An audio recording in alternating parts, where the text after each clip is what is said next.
Welcome to Let's Talk Beauty with Dr. Downs, the podcast about everything beauty. We're talking plastic surgery, we're talking all things beauty, cosmeceuticals, you name it, we're going to talk about it. I'm Dr. Ronald Downs, a board-certified plastic surgeon here at TheCentrePC in Mishawaka, Indiana. Now, don't try to say Mishawaka too many times, you'll get tongue-tied, but it's northern part of Indiana, but I've been doing this for about 30 years. I've seen just about everything, and we're going to talk about just about everything. In each episode, we're going to take a deep dive into trends that I see in plastic surgery industry, things that I think are going to happen in the future, new procedures, new products on the market. There are really some life-changing products that are coming out, and I deal with them every single day, along with new procedures. And I think these are very, very popular. People want to know about them. I know you want to know about them. And we're going to talk about each and every one of them. And at the end of each podcast, we're going to be taking it some time to answer your questions, and I think that's going to be important, and we're going to give you that information at the end of this so you can get a hold of us and ask any question you want to do. Today, we're going to start off with our first podcast, and I think we're going to start off with something that's very, very popular and was, up until about 2006, the number one most performed cosmetic procedure in the nation, and that is liposuction. And you can see from the title of this podcast, it's Why We Suck. Now, that wasn't meant to offend anybody. That's just meant to get your attention in terms of liposuction. So if you had any question about what this podcast is about, don't get yourself all worried and bothered. It's about liposuction. So apart from breast augmentation, which really occupies the number one position in terms of cosmetic procedures performed in this country, liposuction is the second most performed. And so we're going to talk about who isn't a candidate, how we do liposuction, all those technologies. That's going to come up, and we're going to have a guest in the studio today, and I'm going to introduce Colleen. Now, I'm going to avoid last names for her own protection, but Colleen is our cosmetic coordinator at TheCentrePC. TheCentrePC has been in existence here for 30 years, and we have a cosmetic coordinator who takes all those calls. She interacts with our cosmetic and aesthetic patients first thing, so if anybody knows the questions that people ask about liposuction, it is Colleen. So, Colleen, welcome. Thank you. Okay, that's a good intro. Thank you. Don't say too much. Okay, so we know that liposuction is really important. So when you're talking to a patient, somebody calls into the TheCentrePC, and they want to know about liposuction. What typically is the first thing they ask you? Do they ask you price? Do they ask you how it's done? They ask price. They ask, a lot of them want to lose weight with liposuction, which is my number one question that I ask patients when they are interested, what their height and weight is. Okay. Because we told you to do that. Right. Right, of course. Because lipo can't be used for weight loss, from what I've been Bingo. Right. That's told. The first thing I want to point out to our listeners, because a lot of people really misunderstand what liposuction is. Because if you break that word down, lipo, fat, suction, I'm going to suction the fat out, right? Right. Women, did you know this, Colleen? Women they're the first people that really invented liposuction. It wasn't a plastic surgeon in a garage. Really? That's right. How many times do people stand in front of the mirror and say, if somebody could just take a straw and put this in there and suction this out, wouldn't that be awesome? I guess. So, I mean, that's what liposuction really started. So, but people think it's a weight reduction process. And really, regardless of the technique, and we're going to talk techniques, it really isn't, right? What do? We do contouring. Body contouring. Mm-hmm. So when we define what liposuction is, it's a body contouring, what we call modality or treatment. Right. So if you're out there and you're saying, well, I'm trying to lose weight, I can't diet, I've tried keto, I've tried Jenny Craig, I've tried Weight Watchers, I've tried X, Y, and Z, I just can't lose the weight, I'll go get it liposuction. How do you address those patients? What do you tell them? After I get their height and weight and I explain to them that we are here to contour, we're not able to help you with that, then they want to ask about the skin as well. Mm-hmm. If they take fat out, what happens to the skin? That's another topic. That's a great topic. What happens? Does my skin get floppy? Does it? Right. Do I have now do I go from one problem to another? Sure. And that's always been the holy grail for liposuction, because we want to remove the fat. But what happens to the skin? So we know that skin in and of itself has its own level of elasticity, and it's great. So there will be some skin contraction, but it's not going to be enough that really sometimes adds to the outcome. In other words, it can make the outcome look worse. So the holy grail for liposuction has really been to try to get skin tightening. Now, if you look at the history of liposuction, it started off just, as we stated before, putting a stainless steel tube under the skin and suctioning fat out. A lot of bruising, a lot of downtime, swelling. I mean, it sounds, if you look at it on YouTube or something, it's very traumatic. Right. So we tried to make techniques available that limited that.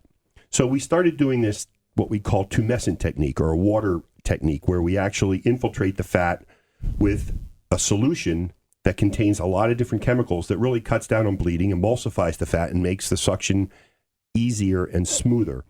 And that worked. But then we started adding energy sources to it. For instance, we started using ultrasound. We used ultrasound energy to get in under the skin, break up the fat more evenly, and then more easily suck it out of there. And we did that for many years at the TheCentrePC. We used ultrasonic liposuction. It was very good. The problem with ultrasonic is we couldn't get near the skin. We couldn't tighten the skin with it, because if we got near the skin with the ultrasound, we'd burn it. Oh, wow. So we said, well, what can we do then to help? So then we moved up to the next iteration, which was laser-assisted liposuction, what we call smart lipo. Okay. Nice little fine filament in there, nice energy, very controllable energy source. We could get in under the skin, get rid of the fat, and then turn that laser up and treat the underside of the skin. Helped with a little bit of skin tightening, but nothing like we really thought it would be. Okay. But it was really cool. It was really sexy. You know, I'm going to go and get laser liposuction, and the world's going to be a wonderful place. And it was just another energy source, right? Right. So what we're doing now is using what we call radio frequency. Again, another power source, but with radio frequency, we can actually do what's called bipolar. We can treat the skin on the outside as well as the inside, and we actually get skin tightening with that is better than most things we've ever seen. We can also treat the fat. And the nice part about that is, and I don't want to mislead anybody listening. I don't want them to think that, you know, I don't need that tummy tuck now. I'm going to go in and get radio frequency assisted liposuction. Well, it's not going to get the same level of skin tightening as, say, a tummy tuck, or if we're doing the neck or the jowls, like a facelift. But I always tell people, if 0 is doing nothing for your skin and 10 is getting that tummy tuck, radio frequency is going to get you maybe to a 4 or 5, which is better than we've ever had, which is really good for the skin. So we're able to offer that to patients. But we run into so many myths about liposuction. What are some of the myths we run into? We run into a myth that if you remove if you liposuction my arms, are my legs going to get bigger? Do you ever run into that question? Yes, I've heard that. It's a common myth. Now, you have, Colleen, the same number of fat cells today as you did the day you were born. Oh, wow. Unless you had liposuction. Oh. Have you had liposuction? I have not. That's a personal question. I'm sorry to ask you that. Okay. But it is true that once those fat cells are removed with liposuction, they're gone forever. They don't come back. Wow. That's not to say you can't gain or lose weight. You can.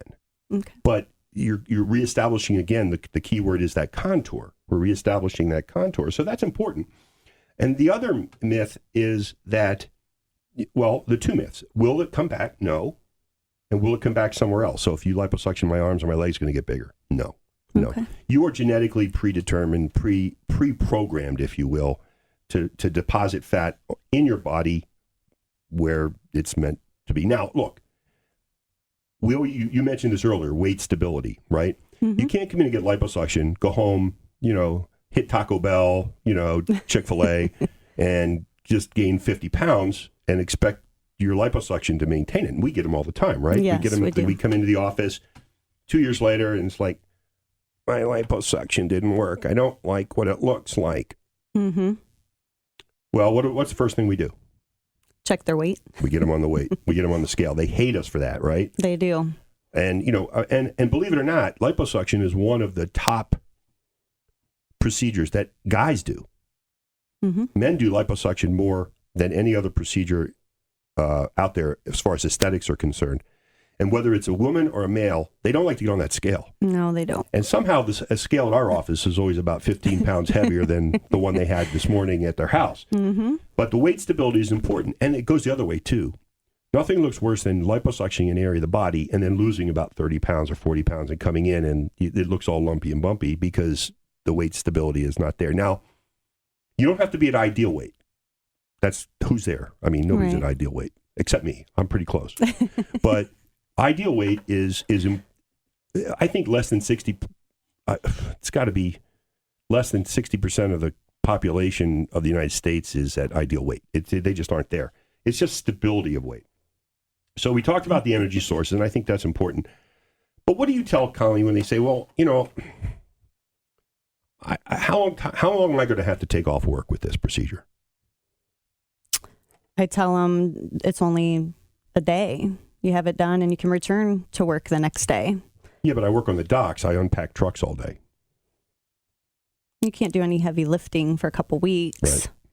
But so recovery is a big issue for a lot of patients because everybody, people work and there's downtime. And so what we normally tell people is with radio frequency, we are much more efficient at taking the fat out.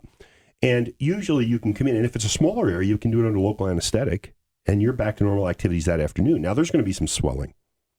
But we tell people that in about 2 weeks, you're going to be back to absolutely normal activities, exercising, and that kind of thing, depending on how much we do. Obviously, if we do 10 different parts of the body, it's going to be a little bit longer than that, but that's average.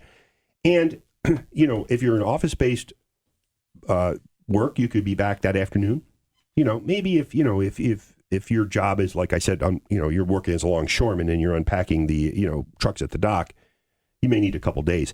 And also we use compression garments. So garments are a real big deal after liposuction in terms of maintaining, the swelling to a minimum, et cetera. So, I think liposuction is a really, really good avenue to go for body contouring as long as you're doing it for the right reasons. So we already said it, weight stability, contouring. There's no ideal weight. It's just stable weight. But how about the risk? So everybody thinks liposuction is just easy, right? No risk. I just go in and get it done. But as you know, right, there are some risks. Yeah. What's the biggest one people worry about risk-wise? Infection. Put you on the spot here. I know, infection, bruising. Right. Bruising is a big one, and infection. Interestingly enough, with radio frequency or some of the other energy sources, there's very little bruising. And, bruising is something that can happen, and it will to a degree, but it's minimal, and it's very nice that way. The other risks, such as bleeding, infection, those things, very, very minimal. The puncture wounds are tiny; you can barely see them. Now, a lot of the risk really is dependent upon the type of anesthetic. So if we're doing a local anesthetic, we can put some local in there. That's nothing. But there are some risks that go along with either sedation or some general anesthetic. Now, how would this compare to CoolSculpting? That's a great question. We'll throw brand names out there. That's okay. CoolSculpting. So CoolSculpting is something that's been around for quite some time. It's gotten a lot of traction. They do a lot of great marketing. And I, for one, have not been a big CoolSculpting fan, right? You know that. I've talked my patients out of CoolSculpting for many years. I've heard that too. You have? Well, So the reason why is because I didn't think it worked. And to be honest with you, it was my own ignorance because I really wasn't looking at what it was. So CoolSculpting, for those of you who don't know what it is, it goes along with the name. It uses cold. It freezes the fat cell. And the big word when you're getting rid of fat cells is called apoptosis. It's a great word. I like to use it at parties because it makes me sound smart. But it means a cell death, right? So if you're freezing a cell, it's either going to get cold and shiver. They don't shiver, I'm just kidding. Or it can shrink because it's cold, or it can die. It can burst. So what CoolSculpting is trying to do is get those cells to burst. And interestingly enough, when you treat an area with CoolSculpting, we say that about 25% of the cells that are treated will burst. Oh, wow. That means 75 don't. Okay. So the big problem with CoolSculpting was finding the right patient. And I think what happened was when it started, everybody bought CoolSculpting machines, and it was like that was a hammer and everything was a nail. So if you came in and you had a little bit of fat or you had something you wanted to get rid of, you were going to be sent over to get CoolSculpting. Right. And guess what? It didn't work. Because most of the time, if you're not the right candidate for CoolSculpting, it's not going to work. And it's a relatively uncomfortable procedure. I mean, if you have it for that first 7 to 9 minutes, it's uncomfortable. But it does work, and it works, but you have to understand it's not going to take the place of liposuction. Okay. And when you start to break it down, and so long story short, we got CoolSculpting Okay. at TheCentrePC because we're getting 5 to 10 calls a week. And when you have 5 to 10 calls a week for modality, you have to look at it. So it does work, but we make sure we educate our patients exactly what it is. And you're expected to see, if you're the appropriate candidate, about 25% fat reduction per session. Now, you might need 2 or 3 sessions. And when you start adding it up, you may want to take a close look at the difference between what you're getting with CoolSculpting for the money and what you could get with liposuction, which in most cases is 1 session. Now, it's not like we don't come back and do little touch-ups if needed, but those are really important points. I'm glad you brought that up because we offer both. Okay. So how do you find out which one is better for you? Well, you have to get a consultation. Oh. You have to come in, you have to look, because not everybody is a good candidate for CoolSculpting, and not everybody's a good candidate for liposuction. So I think that's a really important question, and one that we answer almost every day, especially since we got CoolSculpting. Now, does lipo treat cellulite? No. That's another good question. However, well, you have to understand where cellulite's from, right? So cellulite, there's 2 levels of fat in our bodies. There's a subcutaneous layer of fat, and then there's a sort of a genetically determined little contoured fat. Now, when we liposuction, we go for that contour fat, that deep fat, because that's what's giving you the contour differences. Cellulite happens at that more superficial level. There's little things, little septae that go to the skin, and they pull in and make the dimples, and you get the little fat in between there that makes the bulges, and that's what gives you that cottage cheesy kind of cellulite look. So when you treat cellulite, you really have to hit that on all 3 levels. You have to get rid of the fat, but you also have to cut those septae so the skin smooths out. So it really isn't that good at it. Now, when we start to talk about radiofrequency, we can take that probe and we can get up in that subcutaneous level. We can treat the fat. We can help with the skin. We can stimulate collagen in the skin, but we can't cut the septae. So while it helps, it's not specifically a treatment for cellulite. Okay. We have other laser treatments for cellulite where you can go in and cut those septae, and there's different ways to do that. Some of the liposuction, if you look at the old-timey liposuctions, it looked like the Marquis de Sade. I mean, you should see these instruments. They look terrible. It's like, it's like, when you go in the dentist and you sit in the chair and you're getting ready to, have your teeth clean, you look over and you look at those instruments. They're scary. The big pointy things that they get in there with those. I mean, you think about patient-friendly dentistry. My gosh. I mean, you look like you're going to get tortured. It's a torture chamber. Well, if you look at some of these old liposuction cannulas, they're just as bad. They have this one. It looks like a big V. It's like, it's like Aquaman's trident. Oh my goodness. And you go in there and, you go underneath that and it's sharp. It's like a razor, and you cut all those septae and you bleed and there's bruising and it's a mess. But I mean, that's a treatment for cellulite. But luckily, we've refined our ways. We can do it now with a laser, which really limits bleeding and things like that. So we have a side firing laser that really harkens back to the smart lipo thing, where we can actually treat the septae and all 3 levels of the cellulite. But cellulite's a very, very difficult problem.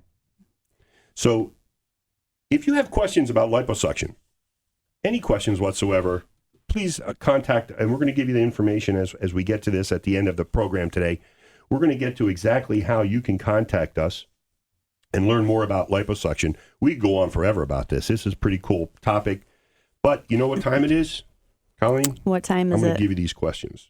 I'm going to let you answer these. Uh-oh.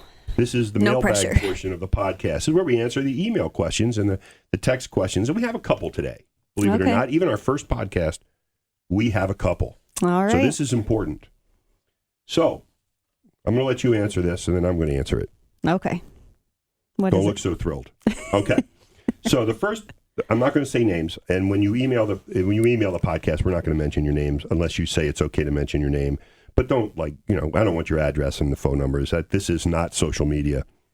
This is not, what is it? Tinder, Grindr, whatever. We are a podcast. This is on the up and up. So, from Barbara, I have dark spots on my lower lip. I don't know what they are. I think they might be broken blood vessels.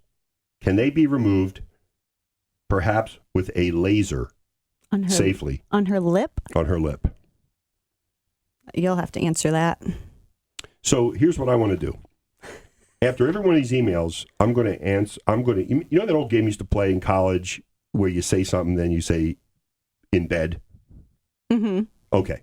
So this one's going to be, instead of saying in bed, I'm going to say, is that normal? Okay. I have dark spots on my lower lip. They won't go away. I think they're blood vessels. Is that normal? No. No, it's not normal. It's not normal. But Barbara, there is a couple things you do. Now, you can have dark spots on your lower lip, and they could be vascular. They could be vessels. They could be what we call venous lakes, little blood vessels that have coalesced together. And we can treat them very easily with a laser. So she's right. She probably has done some research. But it might not be a laser. It might not be a venous lake. It might be what we call a blue nevus, which is a kind of a mole. It's kind of a nevus that has a blue color, so it looks veiny. Oh, wow. But it's not. And it won't go away with a laser. And not that I'm not how old Barbara is, but they can be pre-malignant. So you want to have that checked out. And also, it could just be regular nevi, because some people have freckles, and they can get them on their lips. Mm-hmm. And on the lips, when you combine the freckle with the red color of your lip, it looks blue. Okay. So don't just pawn it off as blood vessels. You got to definitely get those checked out. Is this making you nervous that I'm asking these questions? Yeah, that's kind of out of my realm. Is it? Well, I'm just asking you as a layperson, so, and you're not a layperson, but so to speak, just to see if it's normal. Here's another one. Good afternoon. I want to know if they, I don't know who they are, perform hyaluronic acid filling in the nose. I had a rhinoplasty, but they scratched my bone a lot. My surgery was not very good, so I would like to know if they perform filling with hyaluronic acid in the nose. Yes. Yeah, that's a good answer, because when they scratched her nose, that means rasping. So she probably had a bump on the top of her nose, and they rasped it down and got it a little uneven. Mm-hmm. One of the ways to fix that is to go back in and make it even surgically. Remember, hyaluronic acids are filler materials. Now, they can improve the skin and the thickness there, but they only last. They're temporary. So they only last, especially in the nose, where the skin is fairly tight, probably a couple months at the best. And I don't know about you, but, injections in your nose are not fun. No. You ever had those? I have. Yeah, they're not fun, are they? They're not. So there are other fillers, though, depending upon what the defect is. It doesn't have to be just hyaluronic acid. We can be using other fillers that are more, I want to say, sturdy, like Sculptra. Sculptra is a brand name. It's poly-L-lactic acid. They're little tiny microspheres made up of a suture material that you can put in water and get it in there, and they form collagen around those spheres, and it's much longer lasting in terms of contour. We also have hydroxyapatite crystals in the form of Radiesse. That's another brand name. That's a mouthful. That's mixed. Pardon? That's a mouthful. Hyaluronic acid? The other word you just said. Hydroxyapatite? Yes. That's actually little bone crystals. Did you know that coral and human bone under the microscope are almost indistinguishable? No idea. I know. That's why I'm asking you. If I thought you knew, I wouldn't have asked you. So it's indistinguishable. So it's a really good thing, because what we can do is take these little crystals and again, because they have these things called haversian canals. Okay. I'm just killing you with this information. Haversian canals are these little canals. I'm going to medical school now. That's right. So the collagen grows into those, and it's really good. So like little holes and stuff in the crystals, and it really lasts because it really forms collagen. Oh, wow. In the area. So that's all good. But again, before I would go getting injections into the nose, let's see where the defect is. Is the defect in the bone? Mm-hmm. Is the defect in the cartilage? Is the defect in the soft tissue? Because one of the rules in cosmetic surgery, aesthetic surgery, even reconstructive surgery is replace like with like. Mm-hmm. So if it's a bone problem, let's put something in that grows bone. If it's a soft tissue problem, let's do something like that. So that's the answer to that one. I'm not going to ask you another one because you're too nervous. This is from Naomi. Okay, Naomi. Good day to you. Well, good day to you, Naomi. Okay, I have a question. 25 years ago, I had Gore-Tex implants in my face done by you. Uh-oh. I am now 70, and areas that you went into on my lower chin look bad due to age. What can I do about it? Thank you. Well, I am getting older, Naomi, and I'm trying to remember when I put Gore-Tex in anybody. I may have put implants in your chin or something like that, but I can't remember putting Gore-Tex in anybody or even lips. However, it's possible, because sometimes, the memory fades as you get older.